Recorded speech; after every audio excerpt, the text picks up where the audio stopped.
2 सितंबर 2019 का ये बात है। एसएसपी आगरा पुलिस लाइन के अंदर पुलिस के साथ मीटिंग कर रहे थे। इसी बीच में एसपी ट्रैफिक ने कुछ बोलने की कोशिश की।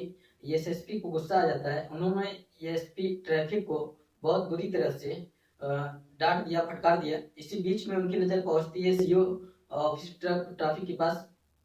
सीओ ट्रैफिक को बुरी तरह से डांटा, फटकारा। अब पूरा का पूरा जितना भी पुलिसकर्मी है सबके सब शांत हो जाते हैं। कहीं से भी कोई आवाज नहीं आ रही थी। अगर आवाज आ रही थी, एसएसपी आगरा की आ रही थी, बबलू कुमार। एसएसपी आगरा अब देखते देखते अपना रोक वाली करने के लिए सामने नजर पहुंचती है टीआई के पास। टीआई का जो पेट होता है थोड़ा ज्यादा मोटा होता है। इसे बुरी तरह से धमकाते हैं, डांटते हैं, कहते हैं कि तुम बहुत मोटा पेट रख रखा है, अगर तुम्हें नौकरी करनी है नहीं करनी, जो अधिकारी का एक बात करने का तरीका होता है उसी तरह से उन्हें डांट रहे थे। टीआईपी अपनी गर्दन झुकाए नीचे नीचे से बात कर रहे थे। इसी बीच में उन्होंने कहा, तुम्हारी गर्दन में रीढ़ की हड्डी में कोई दिक्कत है क्या, सीधे क्यों नहीं बैठते? यहाँ तक बात होती है। इसी बीच में एक कांस्टेबल ने, दरअसल जो अपनी नेम प्लेट लगाई हुई थी उस नेम प्लेट में थोड़ी सी गड़बड़ थी। इसी बीच में नेम प्लेट की गड़बड़ को देखने के बाद एसएसपी को इतना गुस्सा आता है, उन्होंने उस नेम प्लेट को लेकर कुछ अभद्र भाषा का प्रयोग कर दिया। बस इसी बीच में वहां पर पास में एक एसपीसी हेड कांस्टेबल प्रमोटेड, वो भी बैठा हुआ था। उसका हाथ खड़ा होता है, कहता है कि साहब कुछ बात कहूं। अभी तक तो कुछ कोई बोल नहीं रहा था। पूरे पूरे हॉल के अंदर पूरा सन्नाटा पसरा हुआ है, लेकिन हेड कांस्टेबल ने कहा कुछ बोलूं, तभी बोल ही पड़ता है। कहता है साहब खुद तो वर्दी पहनी ही नहीं है, चले हैं हमें ज्ञान देने। अब एसएसपी के सामने कोई हेड कांस्टेबल इतनी बड़ी बात कह जाए तो बात जाहिर सी बात है, सबके बीच में सन्नाटा तो पसर ही जाता है।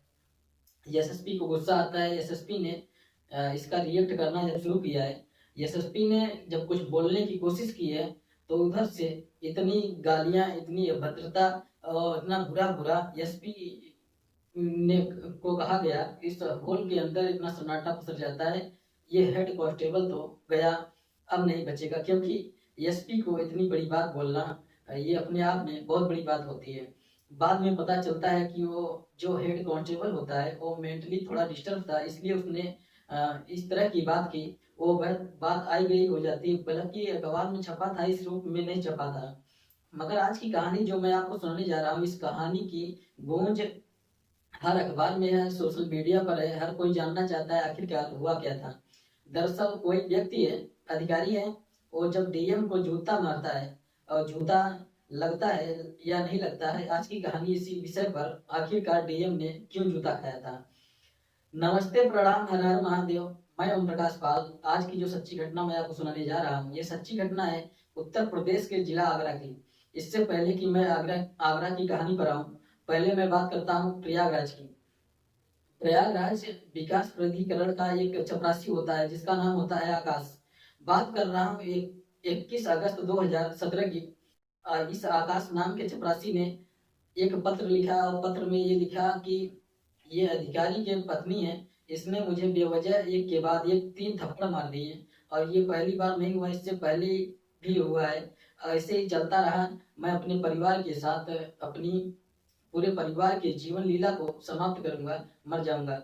जब ये बात वो कहता है कि इस बात की गूंज फिर अखबारों के माध्यम से लोगों में फैल जाता है और लोगों के बीच में ये बात पहुंचती है कि अधिकारी हैं तो क्या हुआ, उनकी बेबी का किसी गरीब आदमी, किसी चपरासी को इस तरह से पीट सकती हैं। ये मामला लगातार हाईलाइट हो रहा था। दरअसल मैं आज रिसर्च कर रहा था, रिसर्च करते करते ये मेरे सामने आती है कि इस अधिकारी यानी जिसकी वो पत्नी थी, वो अधिकारी यह प्रयागराज विकास प्राधिकरण के उपाध्यक्ष होते हैं। उन पर दो चार्ज दिए हुए थे, वो उपाध्यक्ष भी थे, साथ ही प्रयागराज के डीएम भी होते हैं।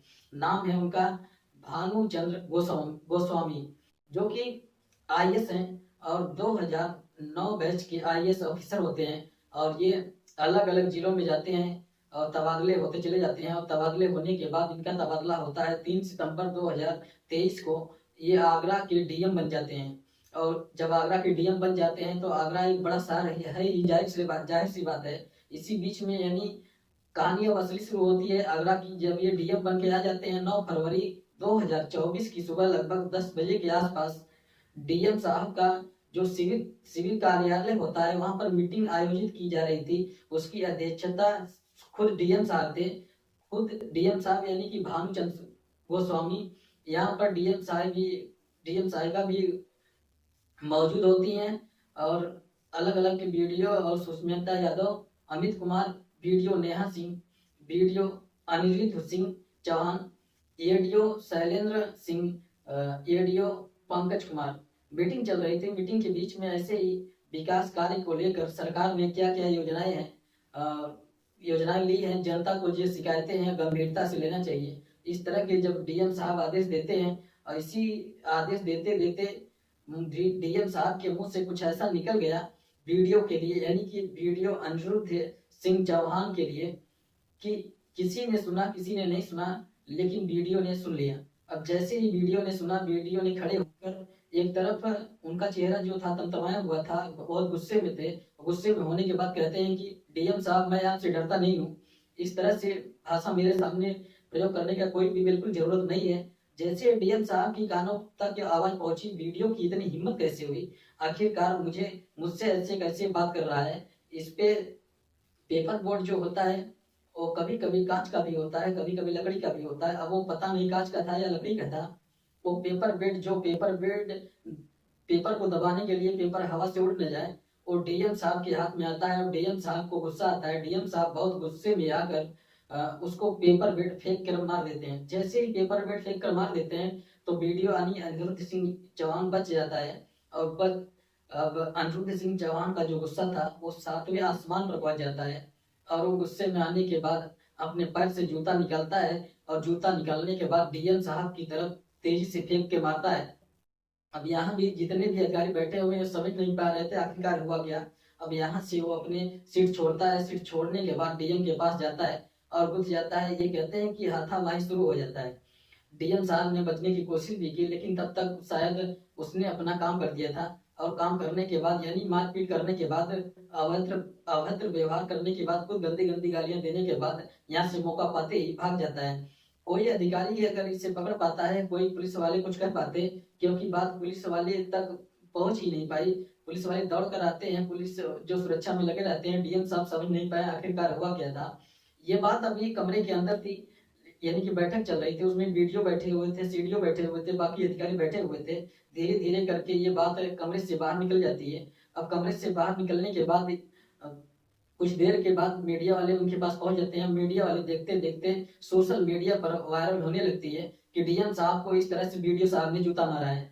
जूता मारने की खबर लगातार जब वायरल होने लगती है, दोपहर लगभग 3 साढ़े 3 बजे के आसपास वक्त होता है।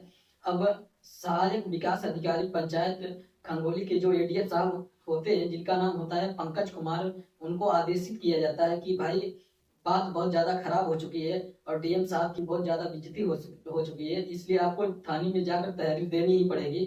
यानी आगरा का रकाबगंज थाना होता है, लगभग 3 साढ़े 3 बजे के आसपास तहरीर वहां पहुंच जाती है। और तहरीर पहुंचने के बाद जब मुकदमा लिखा जाता है, उस मुकदमे में ये साफ साफ बताया जाता है कि डीएम साहब के साथ अभद्र भाषा का व्यवहार किया गया।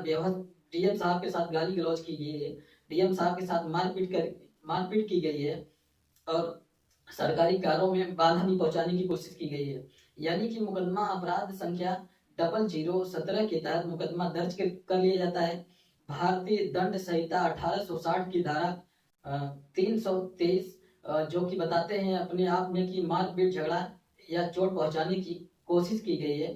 ये एक धारा और होती है जिसका नाम होता है 504 गाली गलौज का, इशारा करती है कि गाली गलौज भी की गई थी डीएम के साथ। एक धारा और होती है 506, यानी कि जान से मारने की धमकी दी गई थी। एक धारा और होती है 332, यानी कि सरकारी कार्यों में बाधा पहुंचाया गया है। वीडियो साहब अब ढूंढाई शुरू हो जाती है, पुलिस वाले वीडियो साहब को ढूंढना शुरू कर देते हैं और वीडियो साहब छुप जाते हैं। वीडियो साहब की जिम्मेदारी बनती थी और नजदीकी पुलिस स्टेशन जाकर बताते पूरी कहानी क्या है। डीएम साहब को मैंने जूता क्यों मारा है, वो बताते नहीं है, छुप जाते हैं। अब डीएम साहब से कौन पंगा ले, क्योंकि कहते हैं कि गांव में कहावत है डीएम कौन होता है, डीएम तो पूरे जिले का मालिक होता है, राजा होता है। अब राजा से कोई कैसे पंगा ले सके, वो तो लोग का ही मालिक था। कहाँ ब्लॉक कहाँ जिला। अब वीडियो साहब ने पंगा तो ले लिया, यहाँ तो गुस्से में क्या होगा उन्हें पता नहीं, लेकिन जब सोशल मीडिया पर उनकी बात भी चल रही है, कुछ लोग तो कह रहे हैं कि इनकी मान सम्मान को इतनी इतनी ठेस पहुंची कि वीडियो साहब ने अपनी मान सम्मान हाथों हाथ बदला ले लिया। लिया भी किससे? डीएम साहब से। डीएम साहब बहुत पावरफुल है। अब इस मामले की एफआईआर दर्ज हो चुकी है, वीडियो साहब की तरफ से दर्ज होगी कि नहीं होगी, इस मामले में क्या जांच होगी, कोई अधिकारी या थाना अध्यक्ष जो है 2 स्टार होते हैं, वो डीएम को कैसे निगलेक्ट कर सकते हैं, उनके खिलाफ कैसे जा सकते हैं, कैसे उनके खिलाफ कार्रवाई कर सकते हैं, ये भी आप सोच सकते हैं। इसलिए वीडियो के ऊपर तो बड़ी आफत आना ही आ भी सकता है। हालांकि ये कहा जाता है कि उत्तर प्रदेश के मुख्यमंत्री आदित्य योगी नाथ न्याय की बात करते हैं, वीडियो को कितना न्याय दिलवाते हैं, या फिर डीएम साहब को, डीएम साहब पर कार्रवाई होती है कि नहीं होती है, ये तो भविष्य के घर में छुपा हुआ है। लेकिन पहले एक्शन हुआ तभी उसका रिएक्शन हुआ था। ऐसे ही बताया जाता है कि अधिकारी जो होते हैं, बड़े अधिकारी, छोटों पर तो डेली एक्शन करते रहते हैं, लेकिन रिएक्शन तो बहुत कम बार होता है। और जब जब रिएक्शन होता है, ऐसे ही अखबारों की सुर्खियां बन जाती हैं, खबरें बन जाती हैं। और आजकल का जमाना सोशल मीडिया का है, और ऐसे इस चीजें सोशल मीडिया पर वायरल हो जाती हैं, और लोगों को जानने का हक भी बनता है आखिरकार हुआ क्या था। दोस्तों, इस पूरे घटनाक्रम को सुनाने का उद्देश्य किसी को परेशान करना नहीं है, किसी का दिल दुखाना नहीं है, बल्कि आपको जागरूक करना है, आपको सचेत करना है। और जय, इसी के साथ जय हिंद, जय भारत।